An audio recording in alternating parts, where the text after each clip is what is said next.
I was reading through the text of a famous sermon recently, delivered back in 1630 on the deck of the flagship Arbella.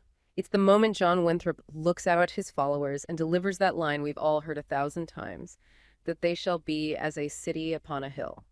Usually when you hear that phrase today, whether it's from politicians or patriotic textbooks, it's delivered with this swelling, triumphant confidence. It's framed as the ultimate boast of American exceptionalism, a declaration that we are the best, a beacon of liberty for the world to envy. You get the sense that it was a victory lap before the race had even begun. If you actually look at the context, that confidence completely evaporates. Winthrop wasn't boasting, he was terrified. The reality of that moment was starkly different from the modern myth. Winthrop wasn't promising glory, he was issuing a heavy, desperate warning. When he said the eyes of all people are upon us, he don't mean it as a compliment. He meant that if they failed to live up to their impossible religious standards, they wouldn't just be embarrassed, they would face the direct wrath of God and become a byword for failure across the world.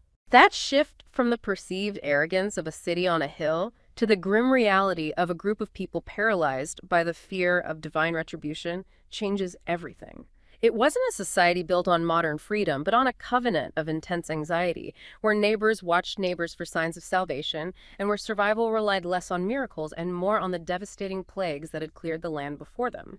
To understand the North, we have to look past the slogans and look at the fear. Yeah, that framing sets the perfect stage for this deep dive. Yeah. We're not talking about some, feel-good foundational myth. We're looking at a holy experiment driven by existential dread. Exactly. And to really get the settlement of New England, we have to understand that psychological environment. The stakes weren't just colonial success or failure. No, they were tied directly to their souls and this special, incredibly fragile agreement they believed they had with God.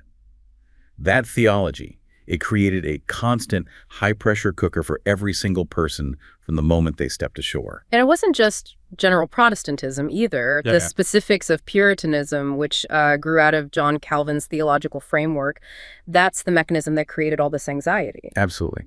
Calvinism is the foundational structure for New England society, and it was at its core rooted in uncertainty. Most crucial concept here is predestination. Predestination. The chilling idea that God had already decided before you were even born, whether we were saved, one of the elect, or, damned. And there was nothing you could do about it. No good works, no following the rules. Yeah. Nothing could change that eternal outcome. And that uncertainty must have been crushing. I mean, you're living your life with no guarantee of where you actually stand with God. Precisely. And that's where the second key idea comes in. Covenant theology. The Puritans didn't just leave it to the individual to figure out salvation. Right. They believed they had entered into a special agreement, a covenant with God as an entire community. This was their binding contract. So if the community, or even just too many people in it, strayed from the path, God's wrath would fall not just on the sinner, but on the whole settlement. Winthrop's whole city upon a hill sermon is basically just him restating the consequences of breaking that covenant. So how do you manage that constant community-wide fear? You try to find some kind of reassurance. You look for signs of grace in yourself, and maybe more importantly, you look for signs of sin or righteousness in everyone around you. It becomes a kind of internal surveillance state. It really does. Yeah. You needed your neighbor to be godly because their failure could literally condemn your entire community. This meant they focused intensely on regulating behavior, moral conduct, enforcing this strict conformity. It was a pressure system designed to weed out any spiritual weakness. It made the society incredibly focused, but profoundly unforgiving. And this environment, this fear and these high theological stakes, it leads us to the first arrivals. We tend to use the words Pilgrims and Puritans interchangeably, but they were actually very different. That distinction is vital. The Pilgrims, who landed first in 1620, they were separatists. They were absolutely convinced the Church of England was hopelessly corrupt beyond any kind of purification. So they felt the only option was to break away completely. Exactly. But the Puritans, who set up the much larger Massachusetts Bay Colony 10 years later, they were non-separatists. They wanted to purify the church, but they thought they could do it from within. They hoped Massachusetts would be a model for England to follow. So it was the separatists, the Pilgrims, who first fled to Europe, right? To Leiden in Holland. Right, around 1608. And Holland gave them religious freedom, but it introduced a totally different kind of fear. First, life was hard, low-paid labor. But the real threat was cultural. It was the fear of Dutchification. Their kids were losing their English identity. After a decade, their children were speaking Dutch, they were integrating into Dutch society, and they were losing that distinct English religious culture. For a group whose entire identity was preserving their specific form of godliness, that was an existential threat. So they risked America not just to be free from persecution, but to be free to be strictly English and religiously isolated. Exactly. And that mission is thrown into chaos almost as soon as they arrive in 1620.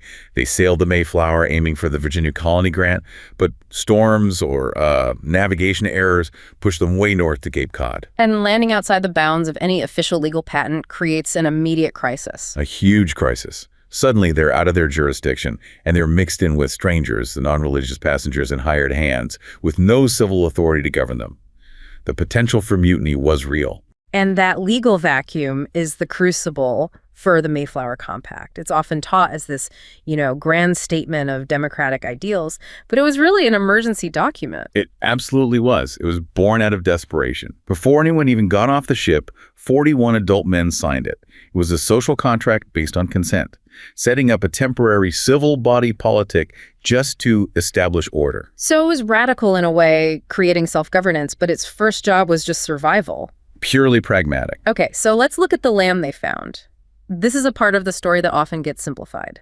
Their survival wasn't because of some untouched, fertile ground. No, it was due to a massive, very recent demographic collapse. The scale of the devastation is hard to overstate. What happened? Between about 1616 and 1619, a series of epidemics brought by earlier European fishermen just swept through the coastal native communities.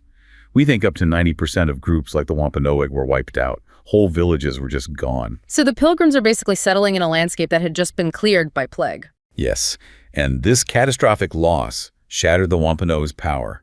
But not every tribe in the region was affected equally. Crucially, the Narragansett tribe, a little further west, was mostly spared this wave of disease. Right, so they remained powerful. This meant the weakened Wampanoag, led by their leader, Massasoit, were facing an existential threat from their powerful, untouched rival. So Massasoit's famous treaty with the Pilgrims in March of 1621, this wasn't an act of spontaneous kindness. It was a shrewd, calculated diplomatic move. It was pure realpolitik.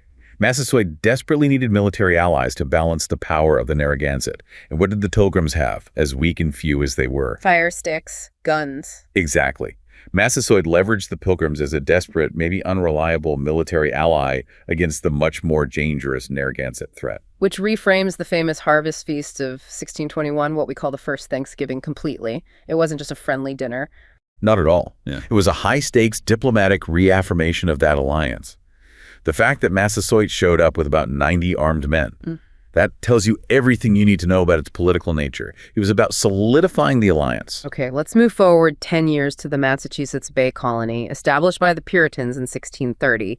This was a much bigger, better funded operation. Much bigger. And it's where Winthrop's anxious city upon a hill sermon really sets the standard. This was going to be a living testament to God's covenanted people. And they created what they called the Bible Commonwealth. The goal was singular.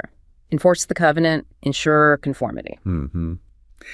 It's important to get the nuance here, though. It wasn't a pure theocracy where ministers were the political rulers. Right, they kept those offices separate. They did. But the civil government's primary job was absolutely to enforce God's law. The state passed laws for mandatory church attendance, strict Sabbath observance. All of it. The state was the enforcement mechanism for their divine contract. And this system tied political power directly to spiritual status. To vote in colony-wide elections, you had to be a free man. And that term free man quickly became very restricted. You had to be an adult male, own property, yes, but crucially, you also had to be a full member of a Puritan congregation. These were the visible saints. That phrase, visible saints, is so key. It wasn't enough to just show up to church. Not at all. To become a visible saint, and therefore a free man, you had to go through this arduous process of public scrutiny. You had to provide a detailed, compelling, and publicly verifiable testimony of conversion. A story about how God's grace had entered your life. Exactly. And that testimony would be vetted by the elders and members of the church, which meant the gatekeepers of the church were also the gatekeepers of political power. It's a perfect system for unity, but that kind of intense pressure inevitably creates dissenters. And they emerge almost immediately. The biggest challenge comes from Roger Williams, a respected minister who brought these Well, these radical ideas that threaten the whole foundation of the Bible Commonwealth. What were his key heresies in their eyes? First, he argued for a complete and total wall of separation between church and state. He thought government coercion corrupted religion. Second, and this was even more dangerous, he championed liberty of conscience. Meaning tolerance for all beliefs. All beliefs. Christians, Jews, Muslims, even non-believers. That was just anathema to a colony built on uniformity. And third, he challenged the legality of their settlement itself. How so? He insisted the royal charter was invalid because the king had no right to grant away land that belonged to the Native Americans. It had to be purchased fairly. When you add that all up, he was basically saying their entire project was illegitimate. Which leads to his banishment in 1635. He flees and establishes Providence, which becomes Rhode Island. Yes, a refuge built explicitly on sole liberty of conscience. It became a sanctuary for everyone cast out of the Puritan experiment, a living critique right on their border. But he wasn't the only one. Another huge disruption came from Anne Hutchinson, and her challenge was maybe even more dangerous because it attacked the ministers themselves. This was the antinomian controversy. Hutchinson held these private theological meetings, and she criticized most of the Boston ministers for preaching a covenant of works, basically stressing outward behavior as proof of salvation. And she argued that contradicted the pure doctrine of a covenant of grace, where salvation is given through unearned internal grace alone. Exactly. And the implications of that are huge. If salvation is purely internal and unearned, then what good is the guidance of the established male clergy? It dissolves their authority. It completely dissolves the social control structure. She was claiming direct personal revelation from God, essentially saying, I have a better line to divine truth than your ministers do. And because she was a woman, publicly critiquing men and undermining their authority. It wasn't just heresy, it was sedition, a threat to the state itself. And so she was banished in 1637. So while these high-profile banishments are happening, local life is being managed through things like the town meeting. The town meeting was a genuine early form of local self-government. Eligible men would gather to handle practical issues, like distributing land or setting local taxes. But eligible is the key word there. It was a very limited group. Very limited. Voting rights were typically for adult men who owned property, and critically were church members, the free men. It excluded women, servants, the poor, and all non-members. The commitment to a pure society meant only the pure got to govern it. Finally, we have to look beyond the internal politics to the increasing violence used to clear the land. This brings us to the Pequot War. Fought in the Connecticut River Valley around 1636, the war was really inevitable. It was driven by English expansion and economic competition over land and the fur trade. The English allied with the Pequot's rivals, the Narragansett and the Mohegan, and they moved decisively. And this culminates in the horrific Mystic Massacre. In May 1637, English and allied native forces surrounded a fortified Pequot village. They were ordered to set it ablaze, and they stood guard, shooting anyone who tried to flee the flames. The estimates are grim. 400 to 700 people killed, mostly non-combatants, women, children, the elderly.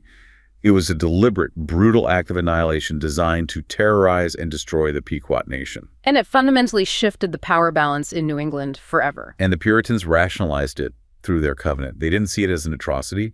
They saw it as God clearing the way for their special mission. The Treaty of Hartford in 1638 formally dissolved the Pequot nation, took their lands, and even made it illegal to speak their name. The violence was systematic and, in their minds, divinely sanctioned. As we look back at the 17th century North, we see a foundational project driven by this deep, anxious religious conviction. That anxiety really forced them into unique experiments in self-rule, the Mayflower Compact, town meetings, because failure meant divine punishment. The central tension of New England history is rooted right there in that duality. The relentless pursuit of religious freedom and purity for themselves mandated the strict enforcement of conformity, and it led to devastating intolerance toward their own dissenters like Williams and Hutchinson, and toward the indigenous populations whose land they needed. The result was a profound high-pressure experiment where the very act of survival required enforcing a fragile, fear-driven covenant, shaping the American psyche with a constant internal contradiction between high moral aspiration and the brutal cost of enforcing it.